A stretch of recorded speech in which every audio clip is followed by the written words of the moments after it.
Welcome to my scientifically informed insider look at mental health topics. If you find this video to be interesting or helpful, please like it and subscribe to my channel. Hello, this is Dr. Grande. Today's question is, what is the Myers-Briggs type indicator? And I've also had some other questions around the Myers-Briggs, like what is my 4-digit code, so my personality preference according to Myers-Briggs. Is the Myers-Briggs a reliable and valid instrument? And a number of other questions just kind of related to the quality of the instrument and how it can be used. So first, what is the Myers-Briggs type indicator? Well, it's a personality inventory, sort of, and I'll explain what I mean by that. Essentially, the Myers-Briggs converts Jungian psychological types, so the work of Carl Jung, into a 4-letter code. These are 4 dichotomous categories. So you have 16 possible personality types. But really, and this is why I say sort of a personality inventory, it's really looking at preferences and doesn't really measure traits. It also doesn't measure character or ability. So if we look at the 4-digit code and look at the 4 dichotomous preferences, we see introverted, extroverted, represented by I and E. We see sensing and intuitive, represented by S and N. Not the I in intuitive, but the N. We also see thinking and feeling, T and F, and judging and perceiving, J and P. So if we take a look at each of these really quickly, if we look at introversion, extroversion, this is the source of a person's energy expression. So if it's external, that's extroversion. If they get their energy from inside, that's introversion. If we look at the sensing intuitive preference, we see somebody believes information directly from the external world, that would be the sensing, or somebody believes information from an internal world or their imagination, this would be intuitive. Moving to thinking and feeling, that preference, we see here this is really looking at logic and emotion, but a lot of people think when they look at this particular preference, they think it's making logical decisions versus making emotional decisions, and that's not exactly it. It's how one is predisposed to making decisions. So placing more weight on logic and facts, that would be thinking, or placing more weight on how a decision will affect other people, that's feeling. So then looking at the judging perceiving preference, we see with the judging, somebody wants to organize the events in their life, and they like to kind of stick to the plan. And somebody who's in the perceiving category, they like to improvise and explore a lot of different potential options. So the next question I'll answer here is, what is my Myers-Briggs type? So my 4-digit code. And it's actually INTP. So introverted, sensing, thinking, and perceiving.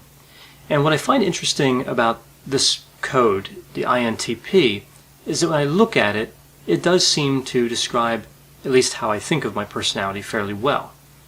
But there's a little bit more to it in terms of the validity of the instrument, and I'll get to that in a moment. So let's first take a look at INTP, just to use this as an example. For this personality type, this preference type, we see someone who's analytical, autonomous, logical, someone who values intelligence, dislikes redundancy, someone who's reserved, curious, critical, contemplative, theoretical, abstract, flexible, adaptable, and has the ability to focus in depth to solve problems. Also, this type is associated with skepticism. So when I look at this type, I think, well, that does seem to describe me fairly well.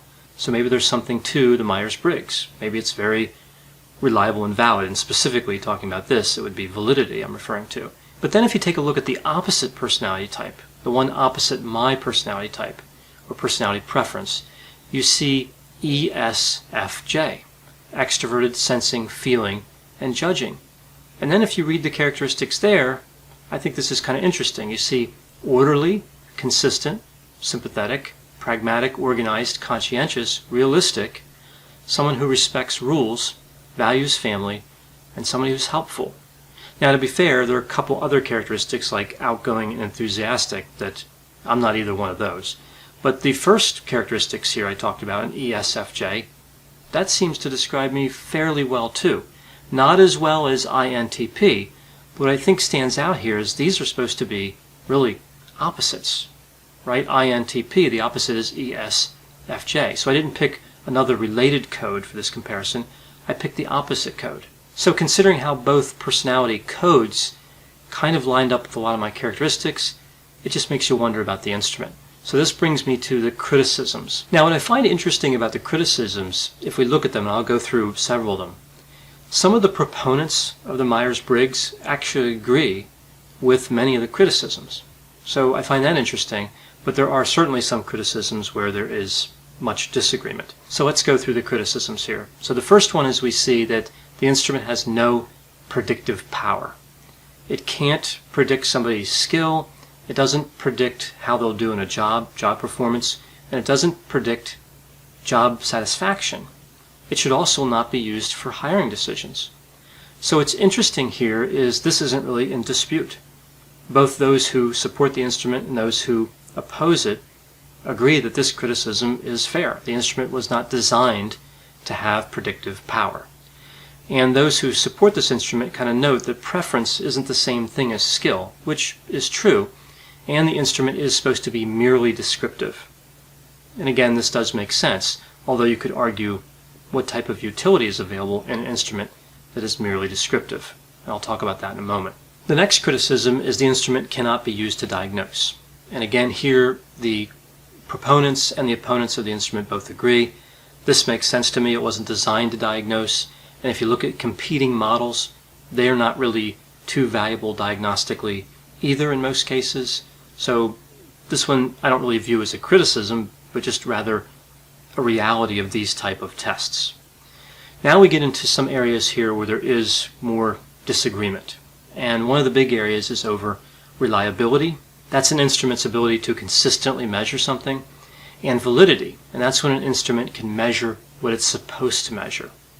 So on reliability, we see the opponents to the MBTI say the instrument is not reliable. If you take it and you get one 4-digit code, if you take it again in a few weeks or a few months, there's a good chance you'll get a different code. Those that support the instrument cite a statistic that if you look at a 4-week retest period, 65% of the respondents in a particular study had all 4 preferences the same, and 93% had 3 of the 4 the same.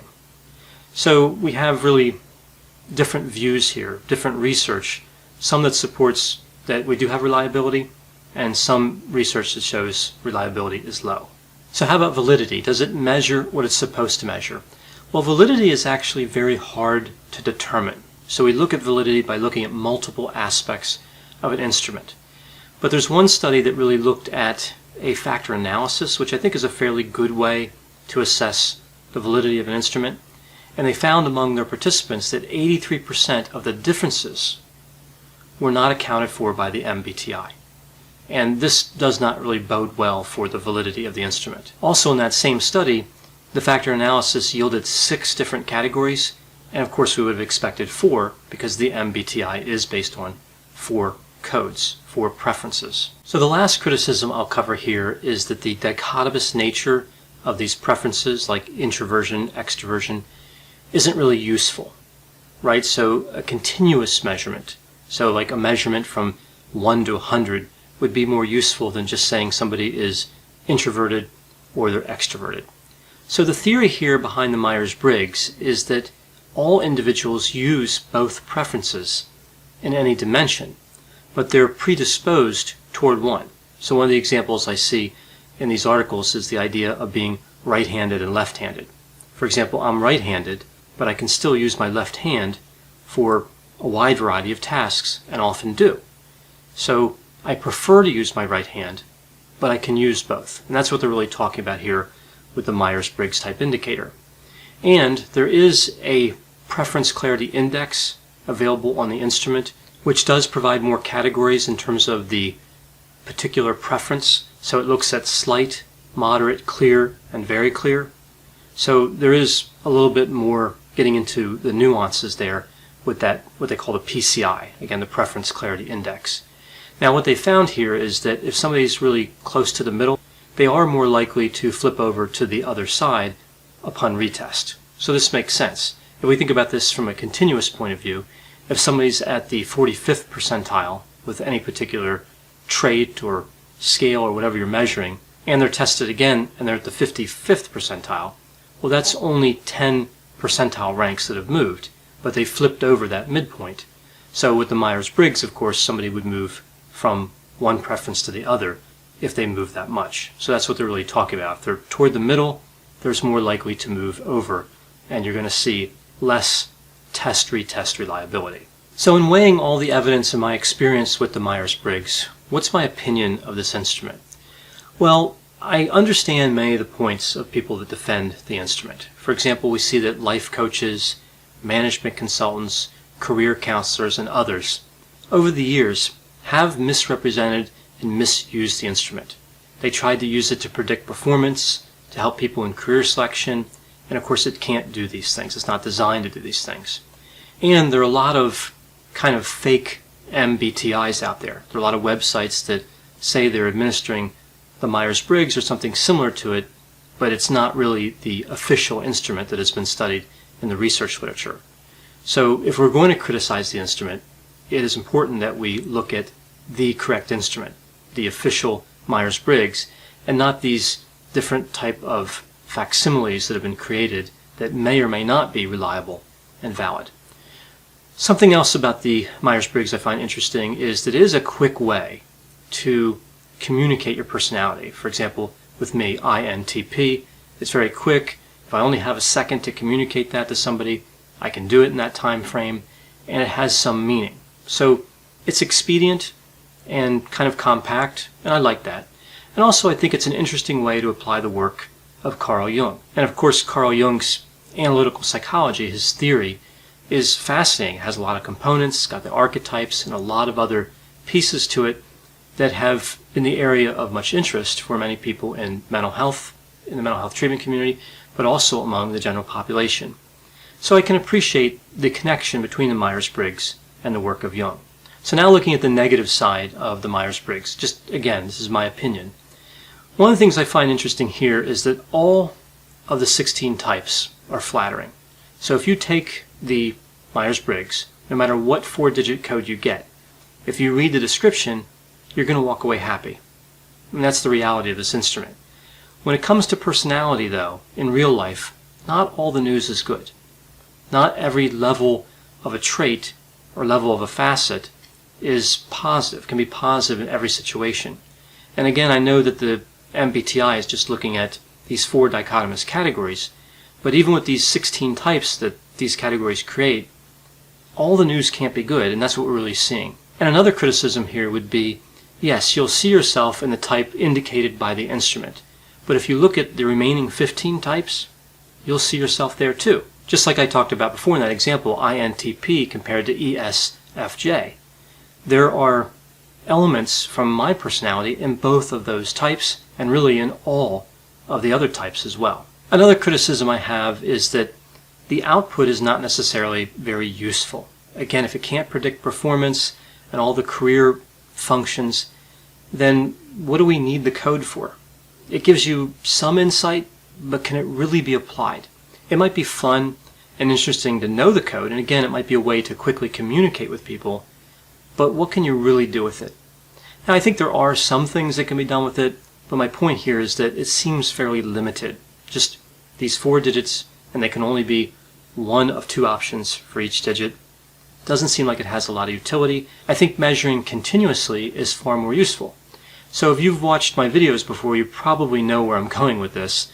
I'm a big fan of what's called the 5-factor model. And I think it's a more useful way to conceptualize personality than the Myers-Briggs. Although again, I like the Myers-Briggs. I just think the 5-factor model makes a lot more sense for a wider variety of applications. I remember the 5 factors through the acronym OCEAN: openness to experience, conscientiousness, extroversion, agreeableness, and eroticism. And you could argue, well, those are a lot of traits, and maybe it loses the quick communication component. But if you take me, for example, my 5-factor model profile, I could communicate it fairly quickly. High in O and C, and mid-range in E, A, and N. In addition to a quick look, like I just did, it also captures the nuances of personality in great detail. There are 6 facets per trait, so you have 30 facets reported in the 5-factor model, and all are continuous. On top of that, it does have some diagnostic value. Yes, it's limited, but it has some diagnostic value specifically for some of the personality disorders. And it does have predictive value when it comes to performance.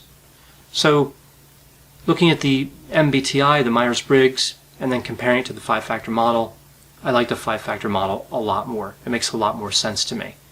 But again, as I mentioned, I appreciate the MBTI. I think it has a place in the world of understanding cognition and behavior and personality and preferences. I just don't think it's the best instrument for a wide variety of circumstances. Now, I know whenever I talk about personality, there are going to be different opinions on it. If you agree or disagree with my assessment of the MBTI, please put those opinions and thoughts in the comments. As always, I hope you found my description of the Myers-Briggs type indicator to be interesting. Thanks for watching.